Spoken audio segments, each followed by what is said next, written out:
Hello, authors, book lovers, and storytellers. Welcome to another Reader's Magnet featured author interview, and we are currently live in all our streaming platforms. That's YouTube, Facebook, and Twitter. My name is Rob, and I am your host for today. And together with me right now is the founder of the Wall Movement, Building a Culture of Adoption, and the author of the book, There is Room in Your Womb, Reviving Women to Birth God's Promises. Please help me welcome Danielle Helmer. Danielle, how are you feeling today? I'm doing great. How about yourself? Well, I am really ecstatic right now to have this interview, and when basically right now with your book, there is room in your womb. We are talking about a topic though that has a lot of people that should really know about it, and it has great history. And I know some things about this, but for our viewers who might not know about your book, tell me, Danielle, what is the book all about? Well, I never thought I would be an author or write a book ever in my life, but God has put a passion in my heart for the pro-life movement and an adoption movement in America. And as we were coming near to the 2020 elections, a friend spoke to me and she said, I see you going and speaking to churches and going across the nation with a message. And I was said, I don't know what my message is. I just know I'm passionate about these things. And so God led me into a fast. Actually, I fasted for what ended up being 50 days, not 15 years. But it ended up being in connection to the 47 years, which led to 50 years during this whole time that I was fasting and seeking God's heart, where Roe v. Wade had been around 47 years in the land of America.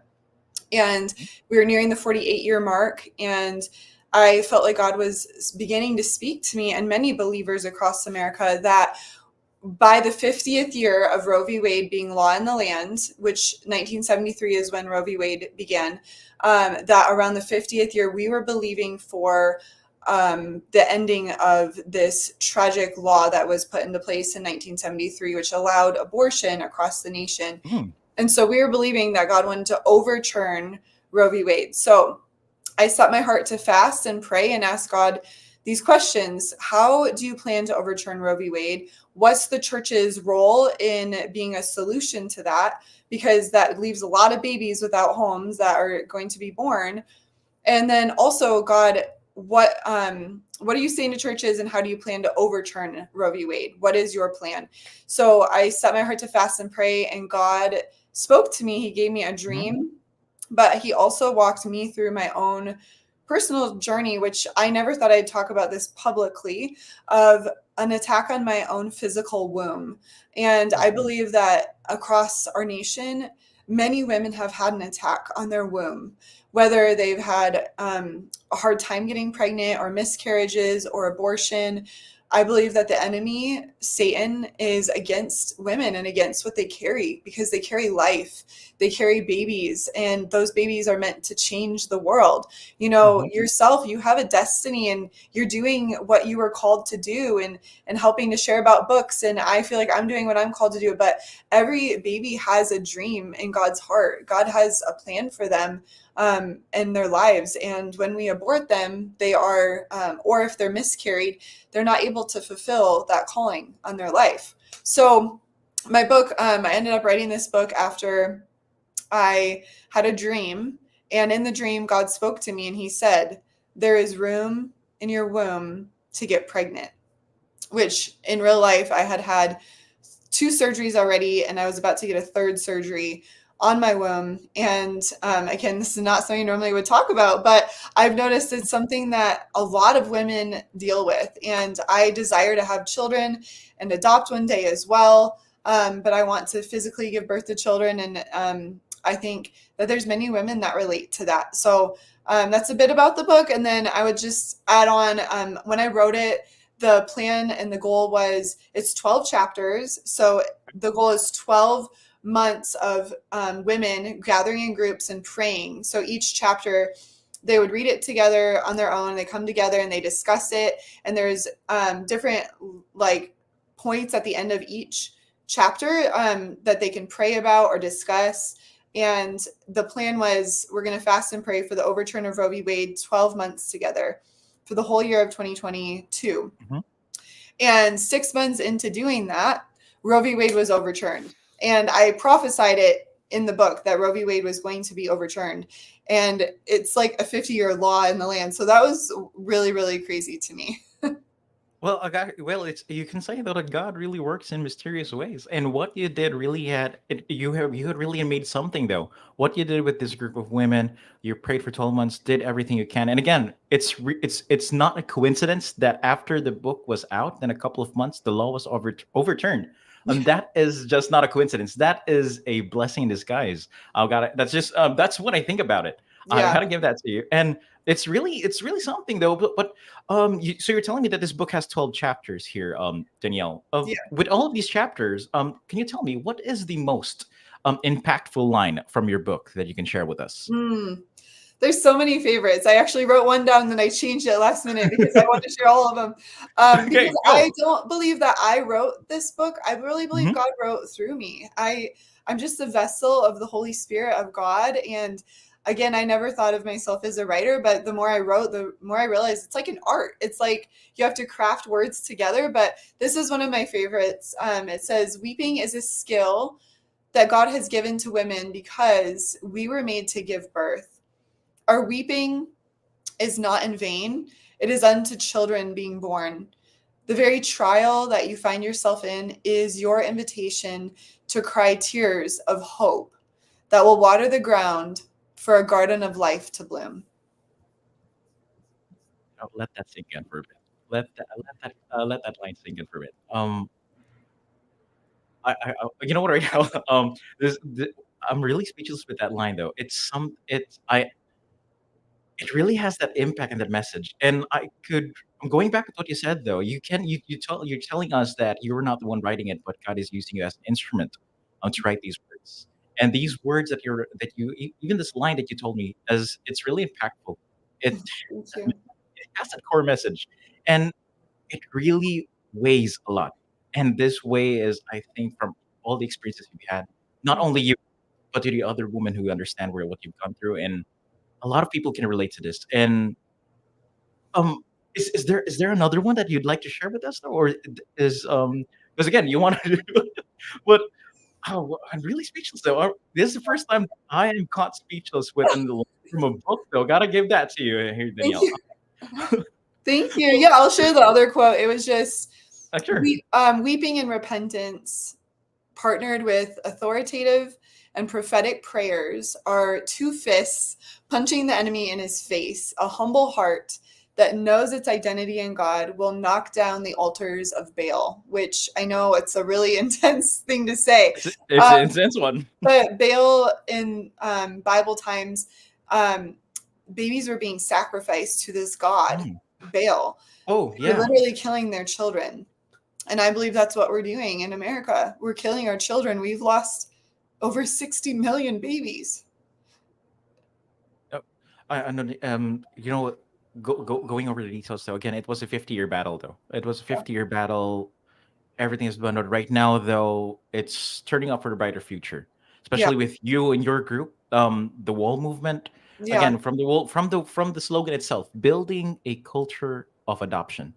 It's something that people can reflect on and think about. It's just not because everyone might want to have their own child, but they might not have the capability to do it anymore. There are some circumstances, Yeah. but with you and your movement and the wall movement, even that will be one of those people, one of those groups, can at least put a standard there that there is still a way that you can do God's word Yeah. and you can adopt, build a Yeah. culture of adoption. There's nothing wrong with helping another child, give that child a home.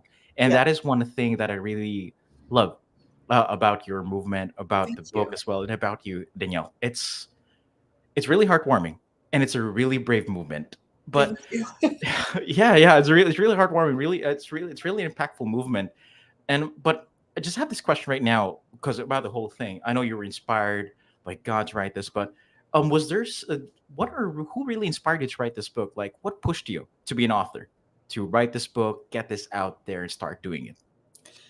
Yeah, I would say friends. There's a few friends that were very key in pushing me towards that. One specific friend that, as I mentioned at the beginning, she said, I really feel like God has a message through you, and you're going to travel churches and share this message. And I said, I know some of my message, but I really want to seek God's heart and lean in. And so I actually watched a movie with her called Interstellar. I don't know if you've seen it, but it's in the movie, this little girl is in her bedroom, and she's trying to redeem a whole nation that's being, or a whole generation that's being lost. And Hmm. her father comes to her in her bedroom and speaks to her this message that literally saves a whole people group. And I felt like God was saying that to me. I want you to fast and pray and seek my face in the secret place in your bedroom and ask me. And in my bedroom is where I got this dream that literally shook me to the core. And I wish I had time to share the whole dream, but that's what the book's about, is unfolding the dream. Each chapter I unfold Hmm. it a little bit more, what it's about. I share the dream in chapter 2, and then I unpack the dream throughout the whole book. But that was really what inspired me. And then secondly, a friend that really believed in me paid for me to go to a writer's retreat, and I got a lot of amazing information there of how to do it and a strategy of how to do the writing, how to spend my time over 3 months. I wrote the book in 3 months. Okay. And yeah, so God really just breathed on it. And I felt confident to do it because I knew it wasn't my words. I knew it was his words, and I had to just write them down. Well, that is really that's you know what? Everything that you're going through right now, it's really has that stroke of faith within you. It has that miracle. No, it really has that touch though. Like there is something in you that really sends that core message. It's Oh, because it's not only because there are some things though, some authors though, or some books. No, some books. Let's just say some books. Some books are talking about some topics, some politics, some things about themselves, some things about some certain people. But within this book, though, it has that core message that's being trying to deliver, not you sending that message, but a higher being or yeah, God sending that message through this writing in this book. And yeah. as you've said, though, this was through a dream, and the book talks about this dream is trying to unfold. So for all our viewers, though, that if ever you want to know what this dream is all about and how it unfolds, though, you can always feel free to grab a copy. Though there is room in your room, it's flashed there on screen. And but Danielle, there might be people who would love to read more about this book. So are you planning to make a sequel for this book, or this is a one go? I never thought I would write another book. I actually create a lot of what's called mini magazines for our Oh. nonprofit too. So I've been writing a lot of those, and I take just snippets of information that I think will help people to build a culture of life and adoption in their community. One, and then two, the other booklets that we've worked on, they're both training. The other training is for raising up families that want to adopt and helping them to Hmm. walk through the process of it and what does it look like to prepare spiritually, because foster care offers some Mhm. help, but we feel like it's a whole hard thing to step into, and you need a community around you. So, but to answer your question about a book, God has put a book on my heart. The title is going to be something along the lines of home. He showed me this in a vision. I just saw the word home, and diving into different topics about how do you build a beautiful home and a family that represents Christ, and um, including things like hosting people in your home, or how do you train your children in the ways of the Lord. And it's inspired really because God calls us his home. He wants to live inside of us. And so that's what I'll start the book out with. But I don't believe I'll write this book until maybe I'm married with kids. I think it's down the road. I don't think it's right now, but he's given me all the chapter titles for it. So I'm just waiting for that timing. Oh, don't worry. Once that time is up, though, a lot of people will be looking forward to see this sequel that will become this new book that you're about to create. And I just want to get a quick shout out, though. When you were talking about the magazines on your website, that was the four magazines that was PATH, like Pray, Trumpet, Home. What was that? Was Path, right? Am I correct? Yeah, pray, Yeah, adopt, trumpet, Pray, help. yeah, Pray, Adopt, Trumpet, Help. So those magazines are still available on your website. Okay, so Yes. oh, so awesome. So if ever people want to at least get copies of these magazines, though, they can always feel free to your website, and that would be shown to flash on the screen later on. And also, but Danielle, one more thing about this book, though, that because we do know that your book, you're an advocate Yeah. for pro life. Am I correct? Good. Yes. So is your book advocating for a specific cause or agenda? And if so, what is it? And why is it really essential for you as an author? Hmm. It's my life passion. It really is. And it's not something I ever thought I would do. As a young girl, I was like, I just want to follow God and I don't care if I make a lot of money. I just want to be in his will. And he really brought me into this with tears, like crying over how he feels about abortion. And it all began in Washington, D.C. in 2008. I felt his heart and his pain towards these things. And I heard him speak to me audibly. It's only happened to me twice in my life, but I heard him say to me, Danielle, you will be part of the ending of abortion and the raising up of an adoption movement in America. And I didn't know a whole lot about the pro-life movement or adoption movement or abortion at that point, but I went on a journey over 14 years to really learn about all of these areas and foster care. And then in 2019, the Lord spoke to me again in a prayer meeting with friends in Colorado. I was living in Colorado Springs, and we were praying for America, and I heard God speak to me, and he said, 3,200 churches. And I said, what? What are you trying to say? And I found out a year later that there's 3,200 counties in America. Hmm. And there are around 3,200 pro-life pregnancy centers in America.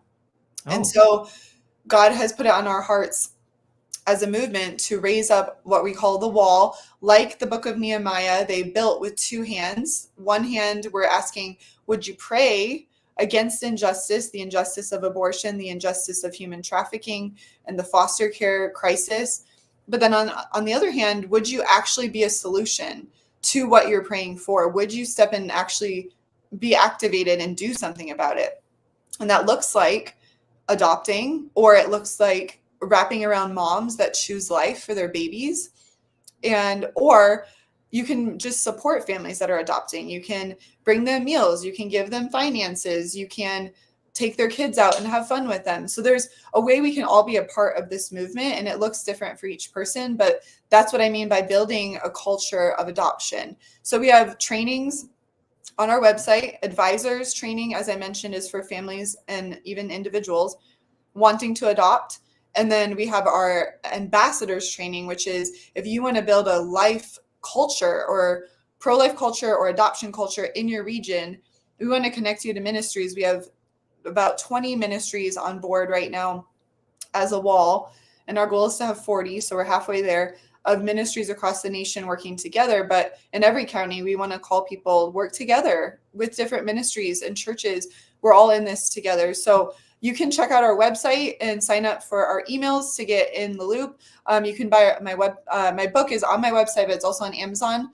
And we would love to invite you to even partner financially for those that are watching. We are a nonprofit, and we are able to support families that are adopting, give them money, support single moms, and pour into other ministries with those finances. And so we'd love to invite you to be part of that. well, Danielle, thank you. Well, that is also for all of you viewers, though. Just want to make sure, though, Danielle's website, that is www.thewallmovement.com. Let me spell it out. That's THEWALL movement MOVEMENT.com. So, Danielle, thank you very much for this. Really love to see more about and love to hear more about your stories, though. So, but hey, for all our viewers, though, if you want to grab a copy of your book or you want to get in touch with Danielle or at least grab a copy, though. So, again, that title of the book is There Is Room in Your Womb, Reviving Women to Birth God's Promises. And it's available through Amazon and also, again, through her website. That's www.thewallmovement.com. So, Danielle, thank you so much. And I got to tell you, though, you are really an awe-inspiring woman, Thank you. and we need more women like you. And Thank I you. really love this interview and really love talking with you. Really love the time with you. Yes, it was an honor. Thank you. Okay, so Danielle, so again, so as we say here at Reader's Magnet, we share your stories with the world. Thank you, and stay toasty.